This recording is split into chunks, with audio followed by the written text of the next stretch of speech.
Good afternoon, everyone. It's David Schlotthauer here, back in the home weather office for Monday, February the 26th, 2024. In today's detailed weather forecast, we're breaking down the severe weather for you all because this could be pretty substantial. Tornadoes, damaging winds, very large hailstones of greater than 2 inches in diameter. This is pretty concerning for a lot of you that live in this area. But not only that, we're also talking about some extreme temperature swings that are coming as well across the Midwest and the Great Lakes, with much colder weather across the West. So in today's video, we'll break down all those details. So with that being said, here's a look at the latest convective allowing model. Here, the 18Z run of the HRRR, or nicknamed as the High Resolution Rapid Refresh. So this updates every 1 hour, but every 6 hours, we get a complete run that goes out to 2 days. So this is showing us the composite reflectivity forecast, what the radar might look like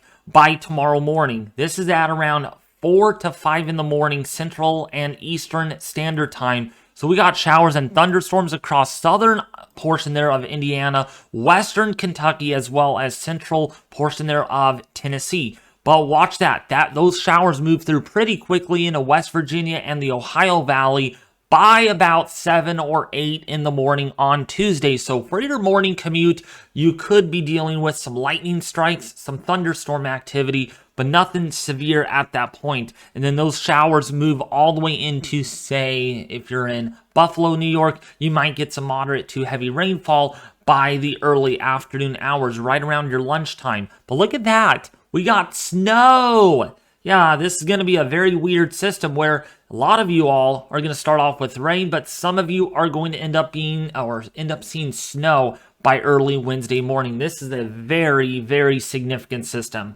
by all means in terms of temperature, but not so much with precipitation. Well, kind of in the precipitation field, okay? So now, it really hits the fan by Tuesday afternoon. I will be live streaming on this. I'm very confident that we will be streaming for at least a few hours on this, as this remains a threat because this is in a very populated area. So Chicago, Illinois, or more towards like the extreme north, Illinois, kind of on the border there of Wisconsin, you will likely see some strong thunderstorms potentially. This, again, is based on the 18Z run, so we're going to see really wild different outcomes between each of these runs. Now, I can bring up the 12Z run because the selection only allows us to go back to the 13Z run, which only views us to 18 hours out. So, unfortunately, we won't be able to show you that. But there is some confidence that we are going to get some storms that do fire up here in the later afternoon hours of Tuesday. Some of these could be really strong, capable of producing maybe a tornado, some large hail, and damaging winds. And then eventually it gets into Indiana by about 9 to 10 o'clock Eastern Standard Time. So yeah, we got some thunderstorms there. Southern Illinois, this could impact your area by 9 o'clock at night. But then look at this. Saints Angel, which is on Discord, you need to be aware of this. This could be pretty significant for your area. Big time thunderstorms, maybe some tornadoes as well embedded within that. We could see that concern, as well as, again, some large hail and damaging wind gusts. And that's kind of that convective. That's where that warm front basically is located. And then, yeah, still some showers and thunderstorms. Again, these will be severe indeed. And this line really continues to propagate eastward. And then, look at that. Saints Angel, you might get a twist and turn. Severe weather at first, warm temperatures, and then snow on the back side of that as that colder air moves in. And then still seeing that severe weather right around the central Kentucky, southern Ohio, central Ohio, as well as Pennsylvania, as that cold front sweeps its way through. And then, yeah, it's going to be cold enough for some lake effect snow. Like, what the heck is going on? This system, I'm telling you, it's going to go from being too warm to being too cold for some locations. In fact, portions of Minnesota, just a little teaser here, could have temperatures as low as negative 20 degrees, according to the HRRR model, by Wednesday morning, if it is all set and done, if it comes out to being correct, right? Negative 20 degrees in late February. That is pretty substantial, all right? And that is to be taken pretty seriously as far as those temperatures go. So now, what about the shear that is going to come into play? So we looked at radar. We're seeing where the rain and thunder is going to be, right? But now we're going to take a look at our wind shear, the SLIM index, shear, lift, instability, moisture, right? It's an acronym. You put it together, you get SLIM. And so right in this area in particular, okay, I'm going to circle an area out, okay? It's this area where I'm really concerned for enhanced tornado potential. We're not going to see like a 10% here probably. We might, doesn't surprise me, but the dynamics are there for a bigger tornado threat, okay? There's a 5 in this area. And then, of course, the shear is going to help get supercells going, and we'll look at some soundings here in just a second. But surface wind, okay, I want to take note of this. Surface wind is due out of the south-southwesterly direction, okay? You can get an idea of that. And these winds are anywhere between 20 to 35 miles an hour, so they are going to be strong at the surface. So we're going to have fast storm motions out of this. And then when we look at the 850 millibar level, so this is at 5,000 feet above the surface. So you go above the surface, right? We're getting turning with these winds, and they are coming in out of the southwesterly direction at about 55 to 65 knots, perhaps even 70 knots over central Indiana. That's incredible. And my gosh, Ethan, you're probably like, holy cow, right? So definitely some strong winds. And then when we take a look at our 500 millibar winds, we're seeing winds that do this. So we are definitely seeing curved photographs. And if you follow, just if you imagine, you follow this dotted line and you follow the low and mid levels, you get photographs that look more like this. So definitely some curvature, streamwise vorticity, turning with the atmosphere. The air is doing this, and then you get these vortexes, these tubes of spinning air. We get an updraft that is going to get tilted into the vertical, and once that happens, we see tornadoes, and some of them could be fairly robust. I don't think we're going to see strong tornadoes, but it doesn't surprise me given the soundings that I'm about to show you. Instability, not a big problem. However, what might be a little bit of a problem is convective inhibition. We have some modest amounts of that. So because we have a little bit of an EML influence, we have a little bit of warmer and drier air moving over this moist boundary layer. So this might limit thunderstorm potential to an extent, okay? But we are looking at moderate to strong instability to develop all the way across the Illinois, Indiana, Ohio area, as well as Michigan. Look at this, Grand Rapids. Could see moderate to strong instability for your Tuesday afternoon. So yes, some strong thunderstorm potential is certainly a very big possibility. And then down towards, say, Arkansas, you have more weak instability. But the best forcing, again, is going to reside in this area, is where I think we're going to have the best potential at seeing some severe weather. So now, looking at our the dew points, right? This is basically assuming when you get 100% relative humidity, that's when the dew point and air temperature are actually right on top of one another. They match, right?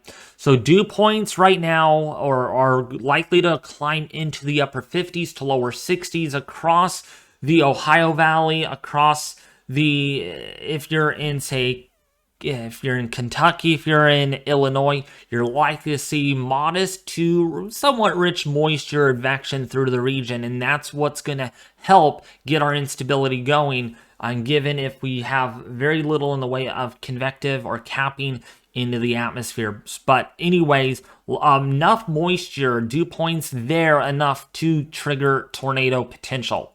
So now, I picked a few soundings, and no, I did not cherry pick these. I looked very carefully, and one of these are over the Illinois. So this is in the Illinois, central Illinois, okay, near Burlington.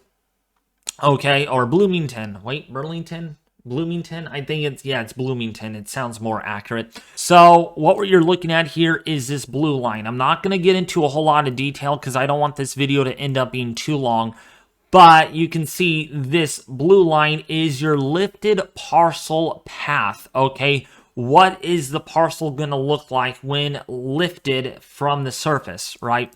So the steep line here, this blue line, is the dry adiabatic lapse rate. So assuming that saturation has not taken place yet, you're going to follow that parcel along the dry adiabatic lapse rate. And then once it hits saturation, and that's based on our saturated mix ratio lines that are in green here.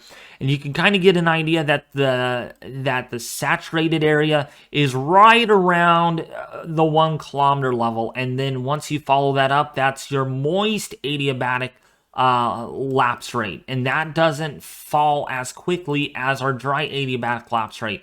This is why instability is always possible when you have high dew points relative to its air temperature.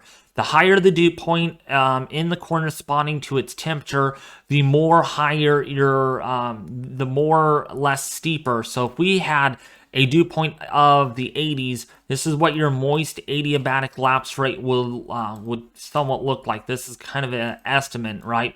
Versus since the dew points here are lower to begin with, your parcel line is not going to be as straight and then curved. But either way, with steepening mid-level lapse rates of almost 9 degrees Celsius, that is very steep. That is not very shallow at all. That's very significant, okay?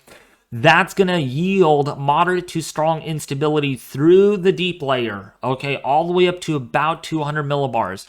Now, looking at our hodograph here, we're also seeing turning with height. So we start with 10 knots at the surface, and then the first kilometer, look at these winds, how they increase. They turn to more southwesterly at around 1 kilometer, at around 35 knots, and then you follow that all the way up to even, say, 3 kilometers. We're even out of the southwesterly direction. They're at about 50 knots. So we have very strong low-level shear that is going to be in place. All right, and that's going to give way to the possibility that we will have a tornado or two. Now, we do have convective inhibition. The mixed layer is right around negative 50, so it's not fully unstable or a fully uncapped environment. There's going to be some capping issues, but I don't think it's going to be enough to prevent at least a few supercells to pop up.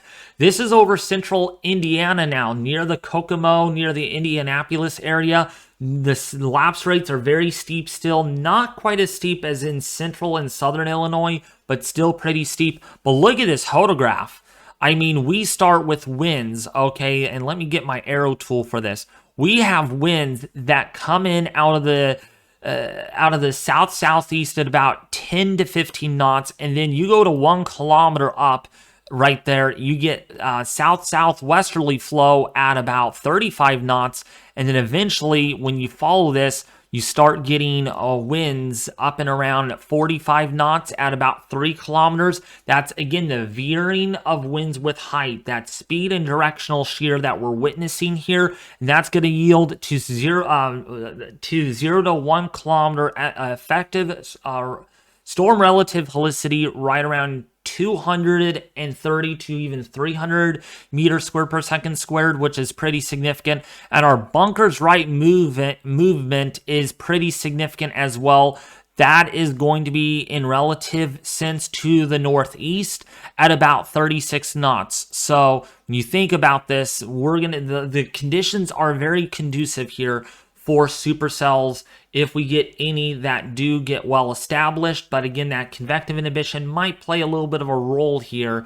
Better environment over central and northern Indiana, and that's why there is that slight risk for, or that 5%. Now, one other sounding, this is in, I think this is the northern portion there of Indiana. It's close. Near the Bend area of, say, Indiana, and so we can see still the same thing.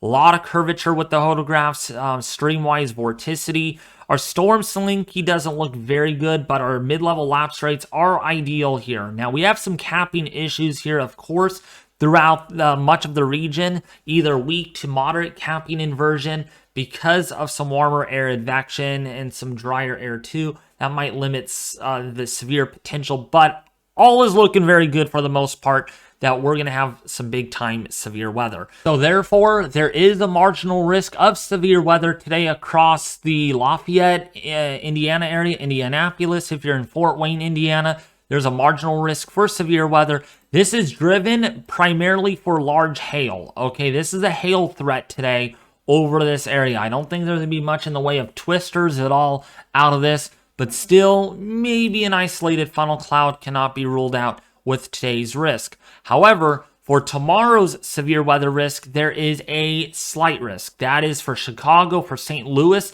kind of the areas that I circled in. I did a pretty good job at illustrating that. Detroit under a slight risk for severe weather. When we take a look at our tornado risk, it is a 5% chance. And yes, for my friends that live in Lafayette, Marion, as well as Fort Wayne, even including for Kokomo, under a 5% risk for tornadoes. All right, that could get upgraded. We'll see if they introduce a 10 non-sig for tornadoes. For wind, there's a 15% chance for damaging winds given the profiles that we looked at, and the hail threat is a significant. So we're talking about some large hailstones, perhaps 2+ inches in diameter. Ethan, since you're going storm chasing tomorrow evening, please be careful. By the way, folks, this is a nighttime tornado threat, so do not be chasing this if you don't really need to. It is too dangerous to do so. All right, please be safe because I don't want you guys getting hurt. Okay, hopefully I did not make you guys tune out of this video. If I did, I'm so sorry. There's always a lot to look at, okay, when it comes to severe weather ingredients.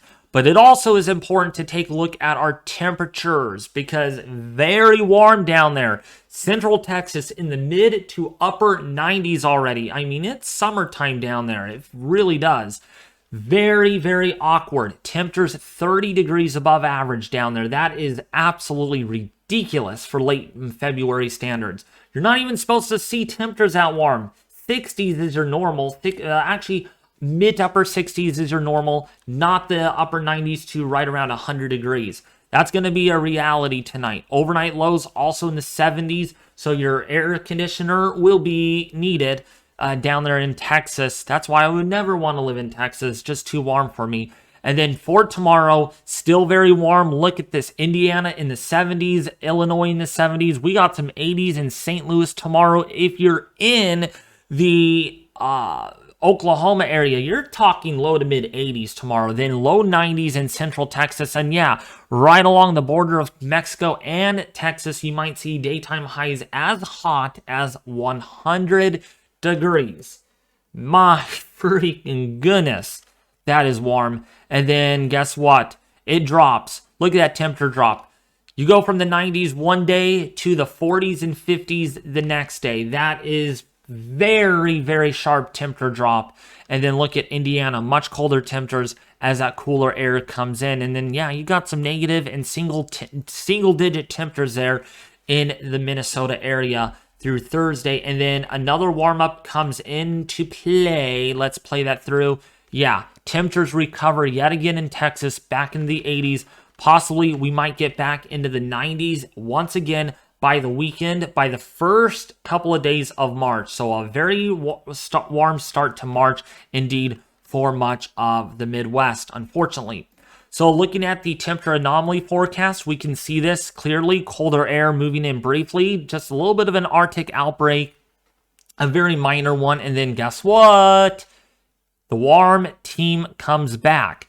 5 days out for Saturday morning, temperatures will be above average for the entire nation east of the Rockies. Colder than normal temperatures likely to reside across the west for my area. And then in fact, by Saturday, we could have temperatures here 20 to even 30 degrees below average for California. That is pretty substantial, with temperatures 30 degrees above average over Minnesota and Iowa. And that's for Saturday, the 2nd of March. And then look at it gets even warmer. Look at this. Perhaps 30 to 40 degrees above average over Iowa and Minnesota and Wisconsin by the 3rd day of March. Much warmer temperatures will be returning next week. There's no relief in sight at all. Okay, do not expect any cold temperatures because it's not going to happen. Okay, and this is from the ensemble, very warm temperatures. But when we look at our deterministic forecast, this is just, this is gross. This is disgusting. I mean, temperatures even 40 degrees above average in Wisconsin. Yeah, you would likely see monthly records being tied or broken. Maybe, certainly daytime records will be destroyed, easily obliterated because of how warm these temperatures will be. So when looking at the Climate Prediction Center, this is as extreme as the temperatures could actually get in the United States. I mean, this is pretty remarkable. Okay, Indiana, Ohio, Michigan, you have a 90 to 100%. That's literally expected at this point. There's no chances of normal or below average temperatures. And there's that chance for well above average temperatures for many areas here. So it is going to be very warm. There is a very likely chance that's going to happen. All right. And then you go into California. What about 80 to almost 90% chance for below average temperatures? So you're going from one end of the scale to the other end of the scale. Wow, there's going to be 4 seasons. 4 seasons, that's right, folks, in one nation. All right, so let's just put it this way. Winter here, we got spring here, we got fall here, and then... Oh, wait, no. We got winter here, spring... Okay, and then you got summer, but maybe fall, maybe up in here. Okay, 4 seasons in one nation. That's usually, that never happens.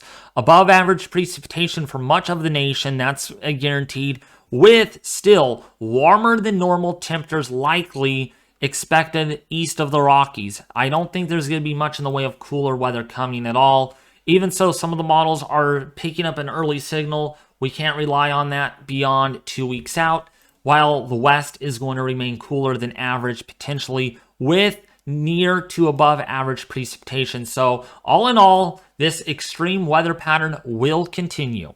Now, before I do end the video, I have 4 important announcements to share with you. And the most important one is that a total solar eclipse will be happening on Monday, April the 8th, 2024 at approximately 12:15 p.m. Central Daylight Time, where I'm going to be at least. For your localized area, it's going to be a little different because anywhere along this path, the shadow moves across the United States at different times. So therefore, it's 12:15 for me, but if you are in, say, Buffalo, it's going to be a little later.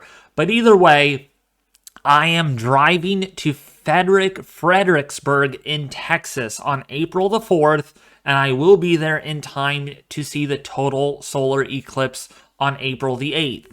And then I'll be driving back home from that. So I am so excited. I will be live streaming this. I am going to be using my drone to see this from the air. It is going to be a spectacular show that no one has seen yet since August 21st of 2017. And so I am very blessed and happy that I am going to be bringing you guys this live. I'll probably be live streaming my road trip to Texas as well, depending on how things go. Let me know in the comments if you want me to live stream my road trip to Texas on Thursday through at least on Saturday. The second announcement is that my first Atlantic Hurricane Seasonal Outlook will be released on April the 15th, which is a Monday, at 2 p.m. Pacific Daylight Time. Different time zones mean different times. So if you're in Central Daylight Time, it's going to be at 4 p.m. And if you're in Eastern Daylight Time, it will be released at 5 p.m. And then I'll have another one for May 1st and then May 28th with the following times on that release as well. And then my first routine tropical weather outlook will begin on June the 1st, as I stated in my previous videos, and will run through November 1st, because this season is expected to be extremely active. There are all indications of that. More on that when I do release my seasonal outlook, which doesn't look very good at all. This includes rapid updates and live streams on tropical systems as well, as they are happening near shore, like I did last year. Then, thirdly, if you all want to join the Weather Force Discord server today, there is a link in the description below this video. Hey, Saints Angel there. She's awesome. She is awesome, you guys. Got to meet her. Butterdog is in there. Weather Republic. Sunny is in there. Diana, KORF, Lucky. We got many people. We got Fire Ant in there. Some good people to meet that you all don't want to miss. Great server. I highly encourage you all to join it today. And then lastly, you could follow me on Twitter for latest updates. Link in description. It's actually called X, but I like sticking to the old school of Twitter. And so there's a link in the description below this video if you all want to follow me there on Twitter for latest updates. Well, anyways, if you absolutely enjoyed today's detailed weather forecast on the severe weather and the big temperature swings that are coming, please consider subscribing if you haven't already. I will be uploading every single day with a live stream tomorrow. We're going to go live for a few hours on the severe weather potential for the upper Midwest, so you don't want to miss that. We're going to have live cameras. I'm going to even see if we can bring Ethan B on board to join the live stream for a little bit. Everyone, you all like him a lot, so we'll be sure to bring him on as well.